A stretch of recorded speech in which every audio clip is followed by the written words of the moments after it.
स्वागत छ। आज हामी कक्षा 9 को चाहिँ इकोनोमिक्स अर्थात् अर्थशास्त्र भन्ने बुकको चाहिँ एकाइ 4 उत्पादनको सिद्धान्त भन्ने एकाइको चाहिँ कम्प्लिट सोलुसन गर्न गइरहेका छौँ। योभन्दा अगाडि चाहिँ हामीले क्लास 9 को अर्थशास्त्रको चाहिँ च्याप्टर 1, च्याप्टर 2 र च्याप्टर 3 को चाहिँ कम्प्लिट सोलुसन गरेर अपलोड गरिसकेका छौँ। तिमीहरूले हेरेको छैनौ भने त्यो चाहिँ हाम्रो च्यानलमा छ र अब आउने दिनहरुमा पनि हामी बाँकी रहेका इकोनोमिक्सको सबै च्याप्टरको चाहिँ सोलुसन लिएर आउने छौँ। त्यसैले अहिलेसम्म च्यानललाई सब्स्क्राइब गरेको छैनौ भने गरिहाल। तिमीहरूको एक सब्स्क्राइबले चाहिँ हामीलाई नयाँ भिडियो बनाउने मोटिभेसन मिल्छ। अब चाहिँ हामी ढिला नगर्न आजको भिडियोलाई सुरु गरौँ। अब आज चाहिँ हामी एकाइ 4 उत्पादनको सिद्धान्तको चाहिँ अभ्यास गर्न गइरहेका छौँ है त। सबैभन्दा अगाडि हामीलाई हैन निम्नलिखित प्रश्नको अति छोटो उत्तर लेख्नुहोस् भनेर क्वेशनहरु सोधेको छ। छोटो उत्तर भनेको नि हैन अति छोटो उत्तर लेख्नुहोस् भनेको छ।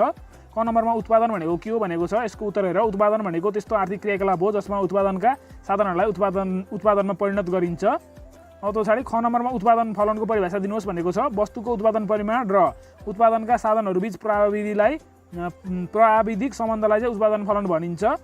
अब पछाडि ग नम्बरमा आपतकालीन उत्पादन फलन भनेको के हो भनेको छ। यसको उत्तर हेर।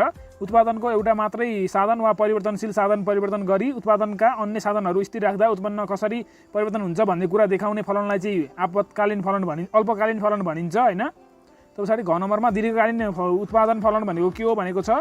उत्पादनका सम्पूर्ण साधनहरू परिवर्तन गर्दा उत्पादन कसरी परिवर्तन हुन्छ भन्ने कुरा देखाउने फलनलाई चाहिँ दीर्घकालीन उत्पादन फलन भनिन्छ भनेर तिमीहरूले लेख्न पर्यो। ग नम्बरमा कुल उत्पादनको परिभाषा दिनुहोस् भनेको छ।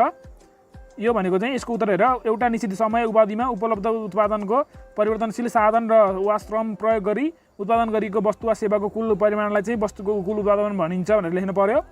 च नम्बरमा चाहिँ औसत उत्पादन भनेको के हो भनेको छ। यसको उत्तर हेर। उत्पादन कार्यमा प्रयोग गरिएको उत्पादनको परिवर्तनशील साधन वा श्रमको प्रति एकाइबाट प्राप्त हुने उत्पादनलाई चाहिँ औसत उत्पादन भनिन्छ। 6 नम्बरमा चाहिँ सीमान्त उत्पादन भनेको के हो भनेको छ। यसको उत्तर हेर। उत्पादनको परिवर्तनशील साधन वा श्रममा आएको एक एकाइ परिवर्तनले कुल उत्पादनमा हुने परिवर्तनलाई चाहिँ सीमान्त उत्पादन भनिन्छ।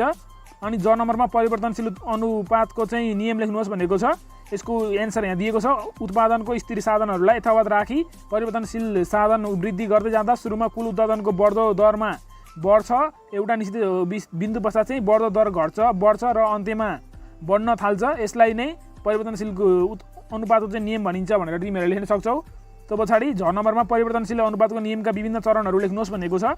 यसको चरणहरू चाहिँ प्रथम चरण, दोस्रो चरण र तेस्रो चरण गरेर 3वटा चरणहरू हुन्छ। यहाँ नम्बरमा चाहिँ अल्पकालमा उत्पादनको कुन नियम लागू हुन्छ भनेको छ। अल्पकालमा चाहिँ उत्पादनको सन्दर्भमा उत्पादनको नियमको रूपमा अल्पकालिक उत्पादनको नियम लागू हुन्छ। अब त पछाडि हेर। ट नम्बरमा चाहिँ स्तर प्रतिफलको नियम भनेको के हो भनेको छ। उत्पादनका सम्पूर्ण साधनहरू समान अनुपातमा परिवर्तन गर्दा उत्पादनमा कस्तो परिवर्तन आउँछ भन्ने कुराको व्याख्या गर्ने नियमलाई स्तर प्रतिफलको नियम भनिन्छ। बढ्दो स्तर प्रतिफल भन्नाले के बुझिन्छ भनेको छ। उत्पादनका साधनहरू जुन अनुपातमा परिवर्तन गरिन्छन् त्योभन्दा बढी अनुपातमा उत्पादन वृद्धि हुन्छ भने त्यसलाई बढ्दो स्तर प्रतिफल भनिन्छ। स्थिर स्तर प्रतिफलको परिभाषा दिनुहोस् भनेको छ। यो भनेको चाहिँ उत्पादन साधनहरू जुन अनुपातमा वृद्धि गरिन्छ ठिक त्यही अनुपातमा उत्पादन वृद्धि हुन्छ भने यसलाई चाहिँ स्थिर स्तर प्रतिफल भनिन्छ। त्यो पछाडि बढ्दो स्तर प्रतिफल भन्नाले के बुझिन्छ भनेको छ। उत्पादनका साधनहरू जुन अनुपातमा वृद्धि गरिन्छ त्योभन्दा कम अनुपातमा उत्पादन वृद्धि हुन्छ भने यसलाई घट्दो स्तर प्रतिफल भनिन्छ।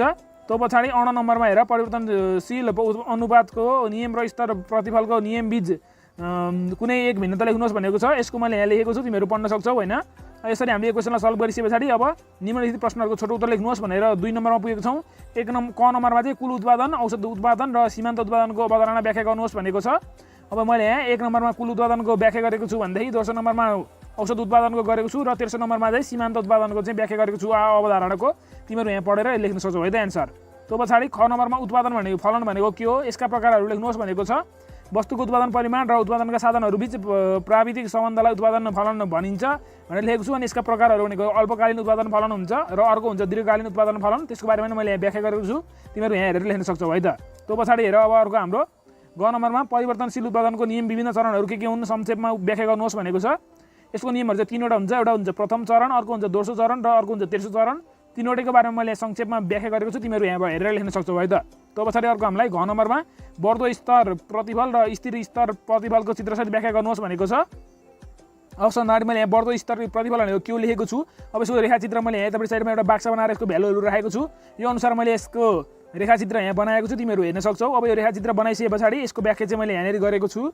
अनि यहाँ तल चाहिँ मैले फेरि अर्को घट्दो स्थिर स्तर प्रतिफलको परिभाषा दिएको छु। अनि अब यसको लागि पनि मैले तालिका बनाउन गइरहेको छु। यता साइडमा यहाँ मैले एउटा तालिका बनाएको छु। अब त्यही अनुसार मैले यहाँबाट यसको रेखाचित्र निर्माण गर्छु। रेखाचित्र निर्माण गरिसके पछाडि यसको व्याख्या मैले यहाँ गरिदिएको छु हैन। यसरी यो गरिसके पछाडि यो क्वेसन सल्भ गरेर सिद्धिएको छ। ग नम्बरमा घट्दो स्तर प्रतिफलको चित्रसहित व्याख्या गर्नुहोस् भनेको छ। घट्दो स्तर प्रतिफल भनेको के हो मैले यहाँ लेखेको छु। अब यो पछाडि यसको मैले बनाउनको लागि चाहियो नि त त्यो टेबल बनाएको छु। अब यो अनुसार म यहाँ एउटा रेखाचित्र बनाउँछु। रेखाचित्र नि बनिसकेको छ। अब यसलाई मैले यहाँ व्याख्या गरिदिएको छु है त। यसरी मैले यो क्वेसन पनि सल्भ गरिसकेको छु। अब हामी 3 नम्बरमा निम्नलिखित प्रश्नहरूको लामो उत्तर लेख्नुहोस् भन्ने प्रश्नमा पुगेको छौँ। यसको क नम्बरमा परिवर्तनशील अनुपातको नियम सचित्र व्याख्या गर्नुहोस् भनेको छ। अब यसको एन्सर हेर, सबभन्दा अगाडि मैले परिवर्तनशील भनेको के हो, अनुपात भनेको के हो, यसलाई कसले निर्माण गरेका थिए, यो नियम सबै कुरा लेखेको छु मैले यसमा हैन। अब त पछाडि लास्टमा के लेखेको छु हेर त, उत्पादनको परिवर्तनशील अनुपातको नियमलाई निम्नलिखित तालिकाबाट प्रष्ट पार्न सकिन्छ भनेर लेखेको छु। अब मैले एउटा तालिका बनाएको छु। यो तालिका अनुसार मैले अब के गर्छु, एउटा ग्राफ बनाउँछु हैन। यो तालिकालाई मैले पहिले सुरु वर्णन गरेको छु। वर्णन गरिसके पछाडि परिवर्तनशील अनुपातको नियमलाई निम्नलिखित रेखाचित्रको माध्यमबाट पनि व्याख्या गर्न सकिन्छ भनेर लेखेको छु। त्यही अनुसार मैले एउटा रेखाचित्र पनि निर्माण गरेको छु हैन। यो रेखाचित्रको लागि पनि मैले त्यो साइडमा के गरेको छु, व्याख्या गरेको छु है त। यसरी यो व्याख्या गरिसके पछाडि यो क्वेसन पनि हामीले एन्सर लेखेर सकिएको छ। अब हामी ख नम्बरमा पुगेको छौँ। ख नम्बरमा चाहिँ स्थिर परिवर्तनको नियम तालिका र चित्रसहित व्याख्या गर्नुहोस् भनेको छ। अब यसको उत्तर चाहिँ माथि छोटो उत्तर आउने प्रश्न थियो नि हो, त्यसको घ र ङ नम्बर मिलाएर लेख्यो भने मिल्छ हैन। त्यही भएर मैले दोहोऱ्याएर गरिरहेन, धेरै लामो भिडियो हुन्छ भनेर तिमीहरू चाहिँ अब भिडियोलाई ब्याक गर अनि ख नम्बरको संक्षिप्त उत्तर लेख्ने हुन्छ नि, छोटो उत्तर लेख्नेको चाहिँ घ नम्बर र ङ नम्बरमा गएर हेर, यसको एन्सर त्यही भेटिहाल्छौ हैन। त्यही एन्सर हो यसको एन्सर। यसरी मैले यो क्वेसनलाई सल्भ गरेर चाहिँ आजको यो भिडियोमा चाहिँ हैन एकाइ 4 को सम्पूर्ण अभ्यास गरेर सिद्धाइसकेको छु। अब आउने अर्को भिडियोमा म एकाइ 5 उत्पादनका साधनहरूको चाहिँ समाधान लिएर आउने छु। भिडियो लास्टसम्म हेर्ने सबैलाई धन्यवाद।